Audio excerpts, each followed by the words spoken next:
karena hasutan tertentu menganggap ini pengkhianatan, Habib pengkhianatan, sampai Soekarno itu termakan ingin membubarkan, ingin mengusir Ba'alawi.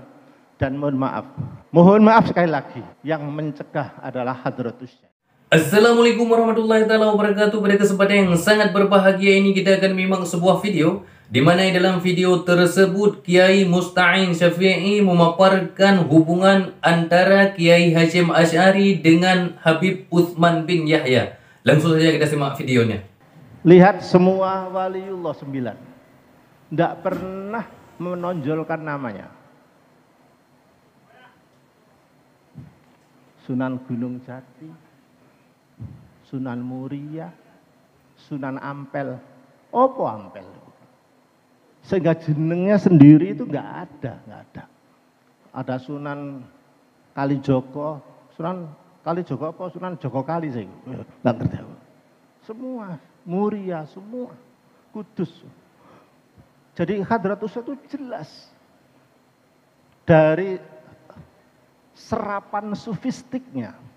Itu itibak betul di wali-wali Songo tadi. Sampai pesantrennya nggak ada nama, dirinya disebut Kiai Tebu Ireng. Saya mendengar dari orang-orang kampung, kalau disebut Kiai Tebu Ireng ngerti kabeh. Tadi disebut Hasyim Asy'ari, sopo yo ngono bareng sih. Itu untuk orang kampung-kampung dulu loh. Ya karena tadi disebutkan ini. Ketawaduan seperti itu memunculkan mutiara-mutiara yang dimunculkan sendiri, yang bersinar sendiri, yang disinarkan sendiri oleh Allah. Walaupun dulu tidak ada viral, tidak apa.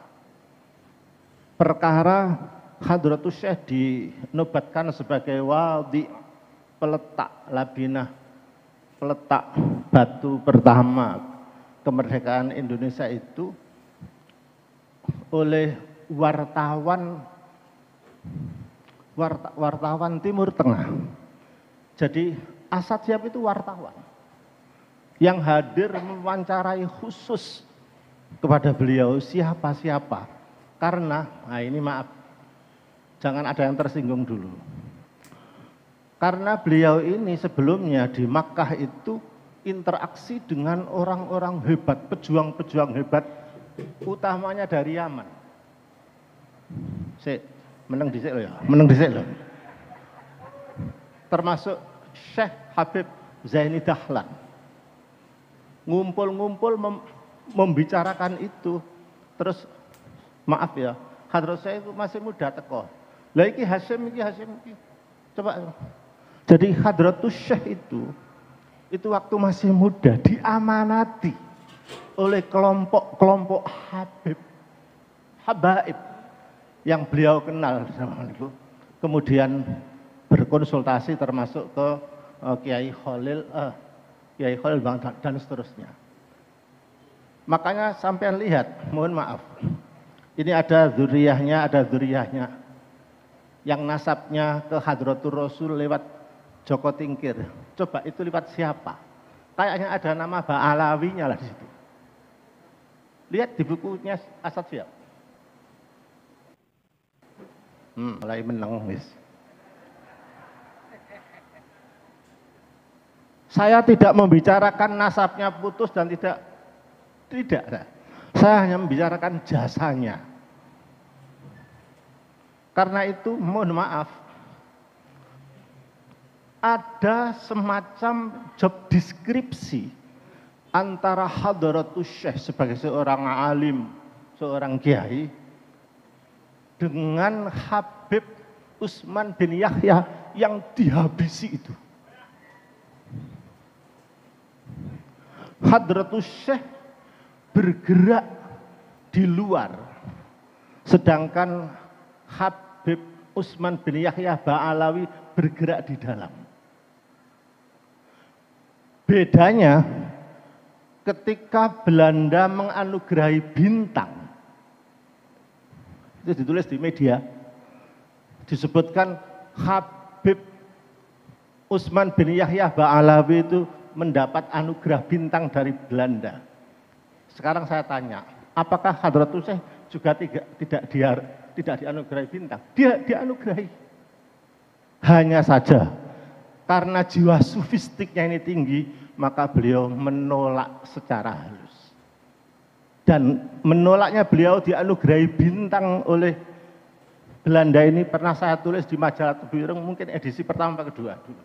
Judulnya Menolak Bintang. Karena waktu itu musim P3, aku dikritiki wong-wong dianggap menolak bintang itu menolak P3, gambarnya bintang dulu. Aku jeleng kok, aku dibully. Sesungguhnya saya tulis itu tadi itu. Jiwa sufistik beliau. Dihargai Belanda, dikasih anugerah bintang itu tidak mau menolak. Karena itu maka nyuwun sewu, perjuangan Hadratus Syekh itu lintas apa-apa. Dengan siapa? Yang penting punya gerakan yang bagus, menyusun maaf. Karena hasutan tertentu menganggap ini pengkhianatan, Habib pengkhianatan. Sampai Soekarno itu termakan ingin membubarkan, ingin mengusir Ba'alawi. Dan mohon maaf sekali lagi, yang mencegah adalah Hadratus Syekh. Alasan beliau kepada Soekarno kenapa nggak boleh mengusir Ba'alawi, lihtiyajina min ulumihim. Karena negeri ini sangat butuh ilmu mereka. Mereka banyak mengajar di Indonesia, negeri ini butuh kita. Salah satunya lahirlah kitab Sulamut Taufik yang dikaji di pondok-pondok termasuk Tebu Ireng yang disarahi oleh Syekh Nawawi Banten. Jadi mohon maaf, saya hanya melihat kebaikan orang saja. Aku mau melihat elek wong. Seperti Hadratus Syekh yang pandai menghargai jasa orang. Ojo dibubarno. Indonesia ini masih banyak butuh kepada ilmu mereka. Jawaban tadi, lihtiyajina. Dan mereka memang mengajar banyak kok. Kalau memang dicorek Ba'alawi, ya kitab Sulamut Taufik di Indonesia pondok-pondok kebuangan kabeh. Iya, itu durung kok Buhyatul Mustarsyidin. Belum ini, mohon maaf ya, mboten kula sombong. Tebu Ireng itu dulu belum pernah kenal kitab Buhyatul Mustarsyidin.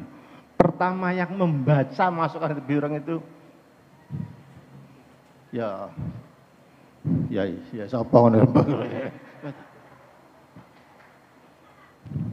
Pangel ana kode-kodene pikir-pikir terus diteruskan oleh Pak Karto itu. Wis poco-pocoan aku wis mari kok gitu. Ini sebuah sejarah kamu. Kalau begitu Hadratus Syekh itu memang jiwanya betul-betul rahmatan lil alamin. Rahmah betul. Nah, cuma sayangnya terjemahnya alamin ini di Departemen Agama itu alam semesta. Salah. Alam semesta kan manusia, terus benda-benda, tekek, kadal, barang itu masuk. Enggak. Gini loh ya. Bahasa Arabnya alam semesta, semua masih Allah.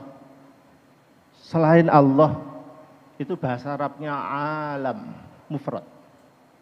Jadi al-alam masih Allah. Tapi kalau lafadz alam ini dijamakkan menjadi jamak taksir, awalim maknanya tetap. Masih Allah. Hanya saja kalau dijamakkan menjadi jamak salim, alamun, alamin, maknanya itu khusus uqala, khusus manusia dan jin. Jadi Rabbil alamin mendidik manusia dan jin manusia. Gak diarani Rabbil alamin menjadi alam semesta. Iki alam semesta. Piye carane didik? Tisu. Gak mungkin. Jadi salah, terjemah itu salah. Jadi yang alam semesta itu yang alam, yang mufrad. Sedangkan yang alamin khusus yang uqala. Itu satu. Kedua, kekaguman saya terhadap Hadratus Syekh, mohon maaf ini. Zaman itu sesungguhnya orang alim itu banyak, sangat banyak orang alim. Ada Kiai Ihsan Jampes, yang sufi lagi, Kiai Ihsan Madiun di mana tuh? Mojosari, Madiun itu. Nganjuk, Mojosari Nganjuk nggih, Mojosari Nganjuk. Banyak yang ada. Tapi ternyata Hadratus Syekh itu seorang hafid Al-Quran mutkin, wisudawan ke-7 di Saulatia. Saya membaca bukunya itu. Ada namanya Muhammad Hashim. Itu wisudawan hafid Al-Quran. Sedangkan yang ke-6 Kiai Arsad Banten. Terus kenapa di Indonesia ini begitu beliau rawuh di Tebuireng kok tidak ditonjolkan Al-Qur'annya? Jawabannya karena beliau mengambil salah satu sisi yang sangat beliau mumpuni dan tidak diambil oleh orang lain, yaitu hadis. Takhusus pada hadis, sedangkan Al-Qur'an diserahkan kepada Kiai Adlan Ali, kemudian termasuk falak dan lain-lain itu diserahkan kepada kakaknya yaitu Kiai Maksum, kemudian ada seterusnya ada Kiai Mahfud dari falak dan semuanya. Tasawuf sendiri itu justru beliau itu tidak mau mengambil tasawuf yang padahal beliau sufi besar. Untuk mendidik masyarakat bertasawuf diserahkan kepada menantunya Kiai Romli. Jadi sesungguhnya Hadratus Syekh itu orang yang betul-betul memberi peta, job deskripsi secara ikhlas terhadap santri-santrinya sesuai disiplin masing-masing. Gak terus mentang-mentang kiai terus dirampesi kabeh ngono gak. Nah, sahabatku yang dimuliakan oleh Allah Subhanahu wa taala, mungkin cukup sekian videonya, semoga bermanfaat dan berkah. Assalamualaikum warahmatullahi wabarakatuh.